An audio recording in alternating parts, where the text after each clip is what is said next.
Since kayo po ay nasa medical field, ayan po, ano po yung, di ba marami po kayong patients na nakakausap everyday, yan kakatapos nyo lang po. Kumbaga, ano po yung pinakang, kung isa, pipili lang po kayo ng isa na sa lahat po ng naging testimony na ikaw po mismo personal yung nakapag-share ng First Vitamins, ano po yung pinakang hindi mo po talaga malilimutan at lalong nagpatibay or nagpa-inlove po sa'yo sa negosyo? Marami. Sobrang dami. Pero isa na lang na na gusto kong i-share. Marami as in.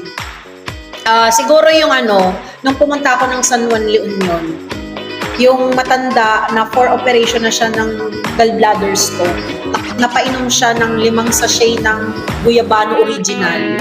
5 sachet. 4 operation na hindi na natuloy yung kanya kasi nailabas niya yung gallbladder stone. So imagine, yung kayamanan. Kaya ako as a nurse, mas gusto ko yung preventive health nursing. Sabihin yung nasa field ka, nakakausap mo yung mga tao, kaysa naman nasa ospital ka, mga malalala na doon. So mas gusto ko nasa bahay ka pa, nasa comfort ka pa ng house mo, mas nagkakaroon ka na ng pag-iingat sa kalusugan. Di po ba?